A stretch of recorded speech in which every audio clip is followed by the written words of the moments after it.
Très chers compatriotes, mesdames et messieurs les journalistes, chers partenaires nationaux et internationaux, monsieur le coordonnateur de l'AFC M23 et toute l'équipe qui vous accompagne, je commence d'abord par dire merci pour l'accueil que vous m'avez réservé parmi vous ici à Goma, où je séjourne, où je mets les pieds en fait pour la première fois aujourd'hui.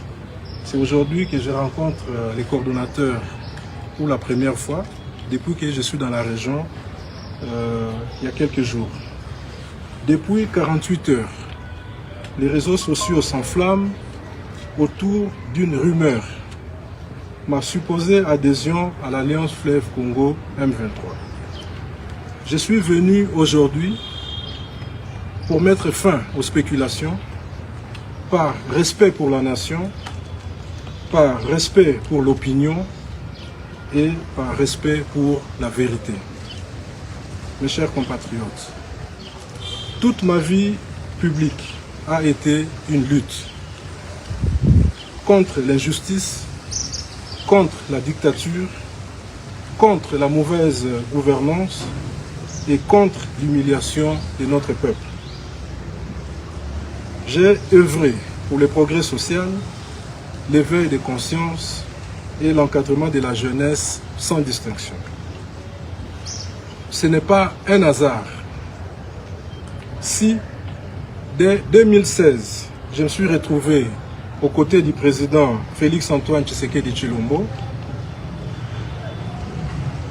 J'ai accompagné un combat, consenti des sacrifices et cru sincèrement à l'espérance d'un Congo plus fort, fidèle et à l'idéal, le peuple d'abord. Doctrine de notre père idéologique, feu le docteur Étienne Tshisekedi Wamulum. En mars 2019, sur instruction du chef de l'État, j'ai servi la République comme coordonnateur du mécanisme national de suivi des accords cadres, de l'accord cadre d'Addis Abeba pour la paix, la sécurité et la coopération entre la RDC et la région, avec une mission prioritaire, contribuer à la stabilisation et à la paix à l'est du pays. Dans l'exercice de cette mission, j'ai sillonné l'est du pays, dialogué avec des acteurs multiples, consolidé des canaux régionaux et travaillé avec des partenaires internationaux. J'ai visité des groupes armés dans des zones reculées au péril de ma sécurité. J'ai établi des réseaux de confiance avec les services de sécurité et de défense au niveau de toute la sous-région. J'ai vu une vérité simple. Tout le monde était fatigué de la guerre. Et j'ai appris une autre vérité. La paix ne se proclame pas, elle se construit. En 2019, le M23 m'a sollicité pour une reddition volontaire, à condition de garanties juridiques et physiques. Il fallait appliquer des mesures déjà accordées en 2018, dont les retraits des mandats d'arrêt pour donner une chance à la paix. C'est ainsi que par une lettre du 20 novembre 2019, j'ai saisi l'auditeur général des FARDC. Sous mon impulsion, les FRPI en Ituri ont déposé les armes et se sont rendus en cantonnement. Plus tard, faute de suivi et d'un programme DDR crédible, ils sont retournés dans la forêt. J'ai donc proposé la mise en place du programme PDDRCS pour encadrer réellement les rendus. Mes chers compatriotes, il faut rappeler ici que les M23 étaient divisés en deux factions depuis 2013. Niga, basée au Rwanda, et la faction Makenga, Bisimwa, basée en Ouganda, avec Bertrand Bisimwa comme président. L'intégration du M23 pendant environ 14 mois, autour de la période septembre 2020, novembre 2021, sur invitation du vice-premier ministre et ministre de l'Intérieur, sans connaissance ni implication du mécanisme national de suivi. En 2019, à New York, j'ai organisé une conférence internationale sur l'investissement dans la paix avec la participation du président de la République et des engagements des partenaires internationaux.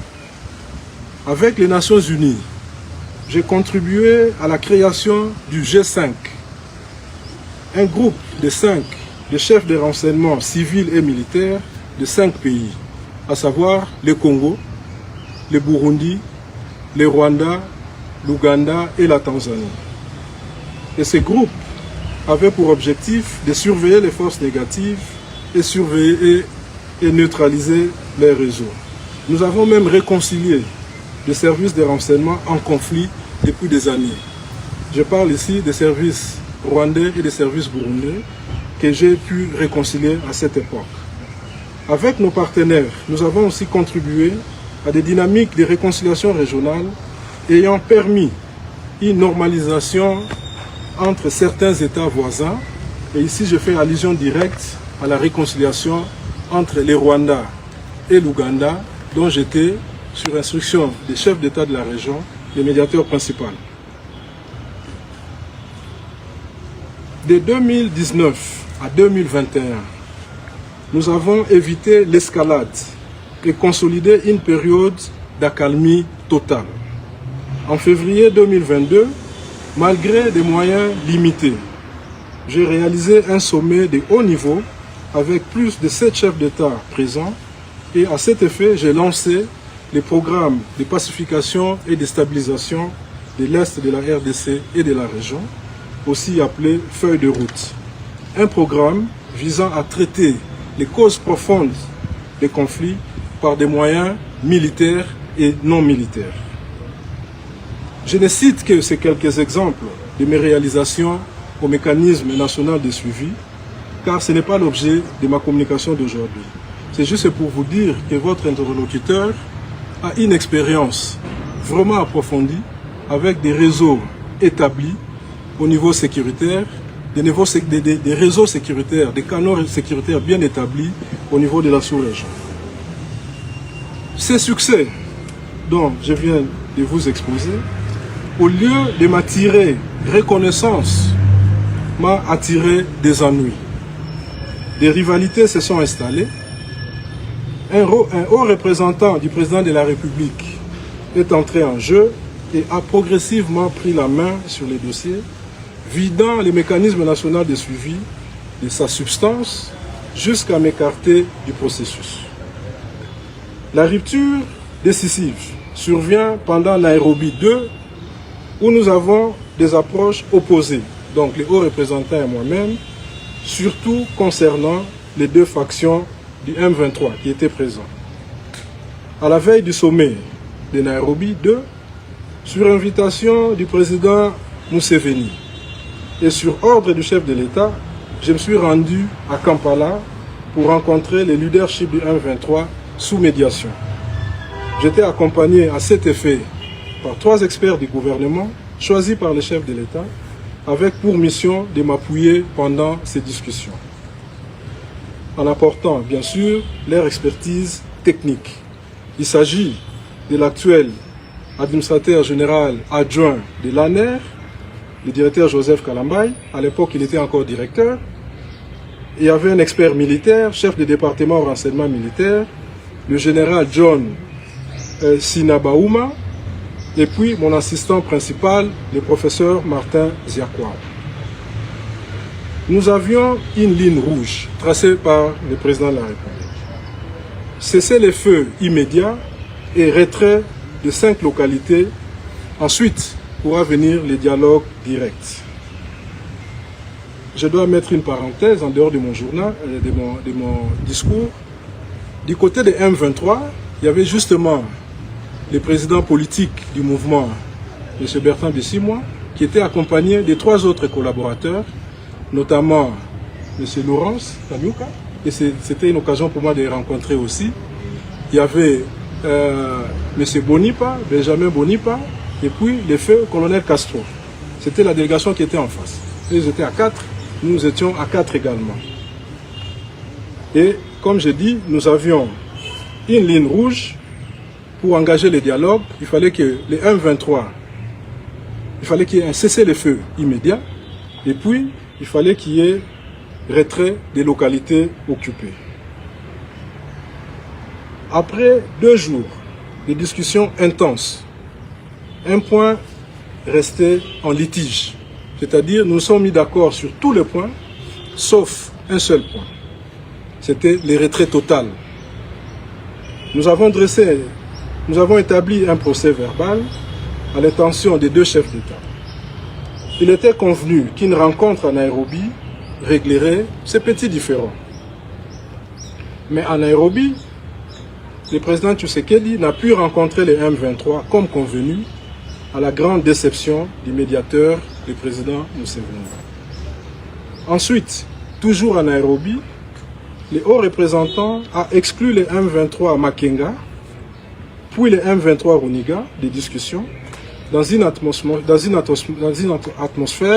où les protagonistes centraux étaient écartés. Dans ces conditions, aucune résolution sérieuse ne pouvait en sortir. La méthode privilégiée est devenue celle de la force, sans garantie crédible pour une sortie de crise. De mon côté, à ma qualité de coordonnateur du mécanisme national de suivi, j'ai toujours soutenu une approche diplomatique et négociée. La force n'étant qu'un dernier ressort. Car sans cadre politique et relationnel, la guerre se recycle. Malheureusement, la stratégie du token fight a entaché la confiance des partenaires et offert au M23 des arguments pour revenir par la force. C'est le début de l'escalade. Bunagana tombe, puis d'autres villes, puis d'autres territoires, jusqu'à la situation actuelle. Et depuis cette époque, nous allons de processus en processus, de ville en ville, alors que la solution, au fond, est simple. Mes chers compatriotes, je ne suis pas ici pour régler des comptes. Je suis ici pour dire ceci. La paix ne se gagne pas par la confusion, ni par l'orgueil, ni par l'improvisation. Les élections de 2023 ont été un désastre d'organisation et la gouvernance s'est dégradée. Le peuple d'abord a reculé pendant que la logique de partage et de népotisme s'est imposée.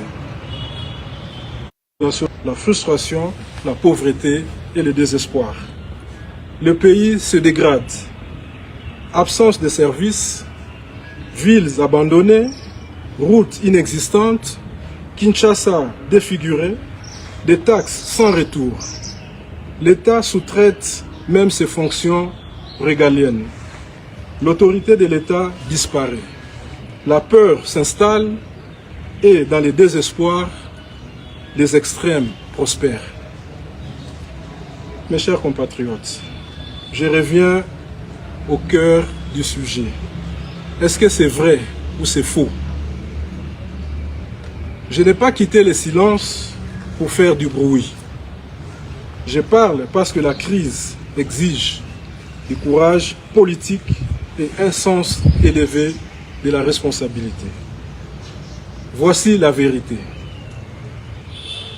Je n'ai pas encore rejoint l'AFC M23. Je répète, et je le dis calmement, je n'ai pas rejoint l'AFC M23. Je suis un homme libre, je n'obéis ni aux pressions, ni aux calculs. Je n'ai qu'une seule boussole, l'intérêt supérieur du Congo. Je suis à Goma, comme vous constatez, dans une démarche citoyenne et personnelle, à mon initiative, avec mes propres moyens, pour contribuer à une solution, à une crise qui tue. Je suis venu dans une logique de contact, d'écoute et surtout d'offre de services. Je ne suis l'émissaire caché de personne, je ne suis pas venu négocier un pouvoir, je suis venu tenter de mettre fin à l'hémorragie parce que j'en ai la capacité et les compétences. Et je le dis clairement, la paix passe par les dialogues, un dialogue sérieux, encadré, responsable et utile, pas un théâtre. Permettez-moi d'insister, dans les conflits durables, la sortie n'est pas seulement militaire, elle est relationnelle. On ne reconstruit pas un pays en brisant toute confiance. La réconciliation n'est ni l'oubli, ni l'impunité, ni la faiblesse. C'est une stratégie. Dire la vérité, reconnaître les torts, rétablir la confiance, garantir la sécurité, poser des engagements vérifiables et réintégrer la nation dans l'unité. Mes chers compatriotes, gardez votre calme, refusez la haine, refusez la manipulation. La République ne se construit pas sur les rumeurs ni les humeurs. Elle se construit sur la vérité et le sens du devoir.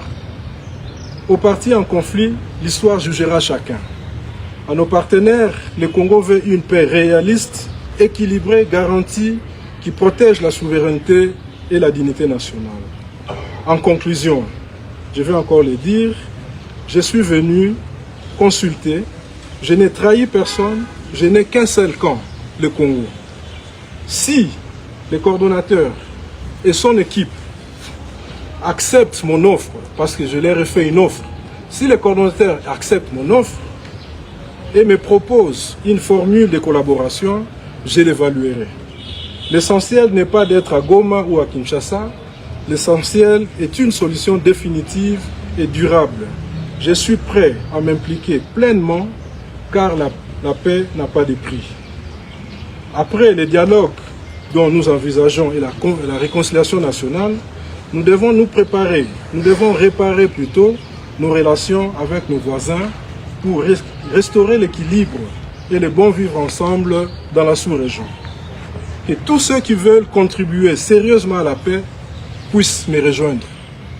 Si cette initiative échoue, si l'AFC, les coordonnateurs, son équipe rejettent mon offre, je sais que le plus fort gagnera la guerre et le perdant portera le poids historique de la responsabilité.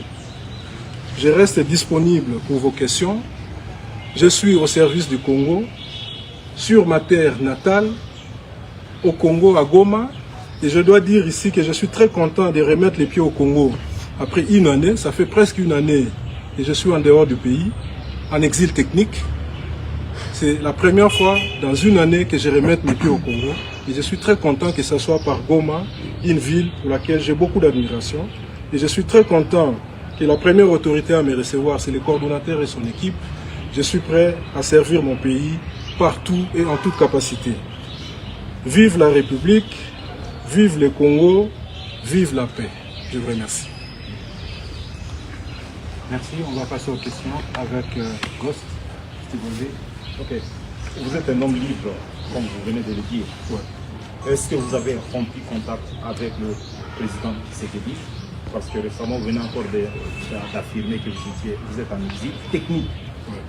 On vous connaît comme membre de l'Union Sacrée, membre d'un regroupement politique de l'Union Sacrée, ancien ambassadeur itinérant du président Tshisekedi. Aujourd'hui, nous pouvons vous qualifier comme opposant à Tshisekedi, allié à l'FCM23. Ben, c'est une très bonne question, M. Wemby, et heureux d'être en face de vous. Je vous lis très souvent vos tweets, c'est très intéressant. Vous savez, quand vous êtes dans la position où je suis, et cette position, c'est une position qui est à la recherche de la solution. C'est-à-dire, c'est une position où, si vous mettez les pays, c'est une solution où nous sommes tous les fils du pays. Il n'y a pas des ennemis, il n'y a pas des opposants, il n'y a que des frères qui sont en désagrément. Avec le président, c'est vrai qu'il y a un écart qui s'est créé, un écart naturel, peut-être pas naturel, mais il y a un écart profond qui s'est créé. Et je suis là où je suis, je vois toutes les capacités, toutes les compétences, tous les contacts, toutes les informations à ma disposition qui peut aider à avancer les processus. Et si ce n'est pas utilisé, quelqu'un d'autre va l'utiliser. Donc ce qui est essentiel pour moi, c'est que nous puissions retrouver la paix au pays et que les pays puissent avancer. Parce que c'est quand même pas acceptable d'avoir notre pays dans l'état où ça se trouve aujourd'hui. Madame Ruff, vous avez une question? Absolument. Dans votre speech, vous aviez dit que vous cherchez à mettre fin à tout ceci et que vous avez les tactiques qu'il faut. Si ce n'est pas un secret, quelles sont ces tactiques-là? Bon, madame, merci pour la question, mais ça, je ne peux pas le dire ici. Ça, c'est réservé au coordonnateur et à son équipe. Et puis, j'anticipe, il ne faut pas me demander l'offre que j'ai faite au coordonnateur, parce que ça, jusqu'à ce qu'il y ait une réponse, je ne peux pas donner cette offre. Oui, il y a une deuxième question. À en croire à votre tweet, vous aviez dit qu'il y a une vérité fracassante que vous voudriez nous dire aujourd'hui. Vous êtes devant la presse. Quelle est cette vérité? Non, j'avais dit ça pour que vous puissiez venir nombreux. Justin Kabunda. Je suis monsieur Justin Kabunda pour le CRT Presse. J'ai des petites questions. Certainement, je vais revenir sur ce que vous avez dit, si c'est pour un éclairage utile. Je rappelle que vous avez été coordonnateur du mécanisme de suivi de l'accord cadre d'Addis Abeba. Également, vous êtes ambassadeur du chef de l'État. On voulait juste vraiment une précision. Est-ce que vous êtes là à Goma en qualité de envoyé spécial ou un négociateur? Mais aussi, selon vos mots, vous dites que vous avez passé une année en études techniques, c'est ça le mot. Et vous revenez au pays à Goma. Pourquoi le choix de Goma? Pourquoi vous n'êtes pas revenu d'abord si Kinshasa va de revenir à Goma? Ouais. C'est un choix parce que le Congo est grand. Le Congo, c'est 26 provinces. J'ai dit dans mon discours très clairement que je suis l'envoyé des personnes. Je suis venu à ma propre initiative et je vais même vous surprendre. Les coordonnateurs n'étaient même pas au courant que je suis ici. C'est aujourd'hui seulement, pourtant je suis dans la sous-région depuis dimanche. Et c'est seulement aujourd'hui qu'on a parlé, je n'avais même pas son numéro. Le coordonnateur m'a appelé 2 fois. J'ai vu, mais ce numéro insiste. Je vais dans mon WhatsApp pour envoyer un message pour dire c'est qui s'il vous plaît. Et puis je vois, il dit c'est lui. Aujourd'hui matin. C'est la première fois qu'on a parlé. Donc ça c'est pour dire que c'était pas quelque chose prémédité. Et bien sûr, moi j'ai eu mon temps de réfléchir. J'ai eu beaucoup de temps, j'ai eu plus d'une année pour réfléchir, de trouver des solutions, des pistes de solutions. Alors, je suis venu pour dire, je pense que je peux contribuer à trouver la paix. À n'importe quelle capacité. C'est ce que le coordonnateur va décider.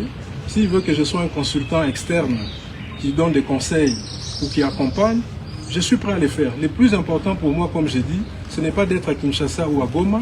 Le plus important, c'est de trouver une solution au problème de la paix. Il faut que les pays retrouvent la paix et que nous puissions passer à la phase de développement. Quel est votre point de vue par rapport aux négociations, au processus de Doha et Washington? Tout ce qui est dialogue, on encourage. Parce que, comme j'ai dit dans mon discours, on encourage l'approche diplomatique et négociée. Parce qu'il n'y a pas une guerre qui se termine par les armes. Il n'y en a pas. Ça se termine toujours par un dialogue. Ça se termine toujours autour d'une table. Alors pourquoi on est en train de perdre le temps, investir beaucoup d'argent dans la guerre, pendant qu'on peut dialoguer? J'ai suivi les propos de l'AFC M23. C'est ce qui m'a dit que je pouvais venir faire une proposition ici, parce qu'ils insistent sur le dialogue. Parce que la force, quelle que soit la force, ne va jamais résoudre les problèmes. Ça finira toujours autour d'une table. Je m'appelle Esther Walla, journaliste à Michapi TV. J'ai l'habitude de poser mes questions.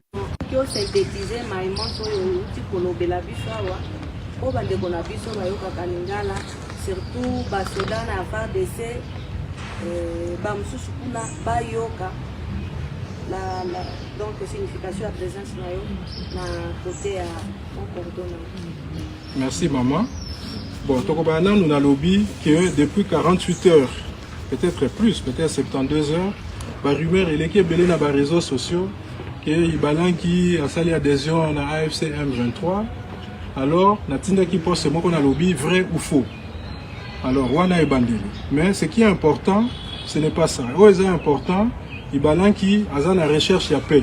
Ibalanki a lobby, n'a pas appuyer pour mettre kimia na niveau ya mboka. Parce que na meki au sala moi démonstration moins rapide, la réalisation d'un motosali na niveau mécanisme national de suivi. Ce qui est un coca qui réconcilier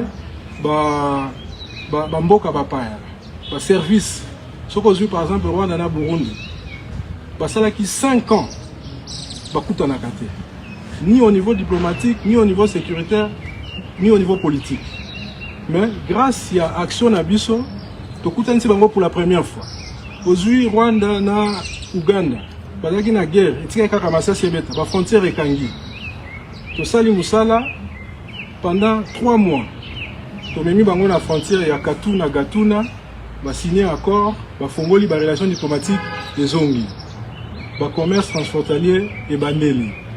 Alors soki tosali makambo ya nyonso pourquoi tokosala yango te pona mboka question de Katuna ki pourquoi na Kinshasa te parce que Kinshasa ayebi otokoko sala mais Kinshasa lobi pour le moment aza peut-être na besoin na bisoté mais si ko nga aza mwana mboka qu'est-ce que je dois faire?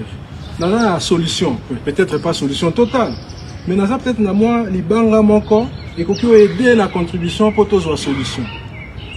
Parce que tous la solution pour tout total makambo total makambo développement. Yango on a décidé que na koya et puis na souka raté na kokene ba place ebele parce qu'il faut tout toquer, il faut tout mettre à la porte, mais la betina nous la porte il y a AFC M23. Parce que baza partie prenante na conflit et que ceux qui vont balobi botolingi confier sili confie sili nani a gagner. C'est pas les coordonnateurs, c'est pas son équipe, c'est pas Ibalanki. Ouais a gagner les gens mboka na biso, les gens des peuples na biso. Donc il faut que bana mboka nyonso na niveau nyonso baza ba s'impliquer. Bana na makambo manipulation te, makambo ilokuta te, bana nda intérêt d'abord ya mboka. Oh nyonso baza ba entourer nga, baza bana mboka. Est-ce que baza content, baza la boende, baza na kati ya mboka na bango? Non. Tout le monde a vivre dans mboka en paix, en développement, à qui déplace à l'Union, à ça ou à l'Union Sama. Alors, mais pourquoi tous autres solution? Parce que nous sommes balingina, to bundakaka. Et comme économie de guerre, batuming ici babengi dialogue, babito sala dialogue, to dialoguer, to solo. Denge coutume na biso esengeli. Alors nga lobby na ba compétence na zanango. Na na table et puis aider pour trouver solution. C'est simple, c'est vraiment simple. Si le coordinateur a vu à un moment pour travailler sur la solution, on a quoi faire. Si on a besoin de musique de temps en temps, on a ça. Oh, il y a lobby à ça. Mais dans le lobby, devant Banamboka Nyonso, il faut trouver une solution à problème. Il faut trouver une solution. Yo oza pene Félix Tshisekedi oza membre ya Union Sacrée. Soki ozongi kuna parce que lobby kobima okenda kuna. Soki oke kuna ba okanga yo peut-être. Donc eloko nini rassurer si mbala moko tikala na biso opesa ba solution kotoyo ovanda kaka bo makambo liboso. Depuis national coordinateur à Singa penda côté na invité na ofanda wa puis na ndakune. Bon. Mais Maman, problème à Kozonga, Boka, ils ont problème. Ils ont problème, puis ils ont problème. Mais, où ils ont important, problème où ils ont pour les cabissonions, ils ont problème à Boka, ils ont problème à Mabélé. Voilà. Malvika. Oui, c'est Malvika, journaliste indépendant. Juste une question. Qu'est-ce que vous avez perdu chez Tshisekedi et qu'est-ce que vous allez gagner chez l'AFC M23? Merci. Mais il ne s'agit pas de moi. Il ne s'agit pas de Ibalanki, qu'est-ce qu'Ibalanki a perdu, qu'est-ce qu'Ibalanki a gagné, qu'est-ce qu'Ibalanki va gagner. Comme j'ai dit, je ne suis pas venu chercher un pouvoir. Je ne suis pas venu chercher un travail. Je suis venu apporter une pierre pour trouver une solution. C'est ce que j'apporte. Les gains, ça sera commun. Les bains, ça sera une cause commune. Ça sera pour tout le monde. C'est tout le monde qui va bénéficier. Parce qu'il faut qu'on termine ces problèmes pour le bénéfice de tout le monde. Voilà. Merci. Certains voient votre, je m'excuse, je suis Pamela Grasse, et certains voient votre défection comme une trahison ou une traîtrise de là où vous venez. Tandis que d'autres pourraient se méfier de vous, craignant que vous soyez une top. Comment répondez-vous à ces deux perceptions? Oui, c'est normal, Madame Grasse. Aussi heureux de vous rencontrer. Je ne vous ai pas reconnu. Je vous suis aussi très religieusement.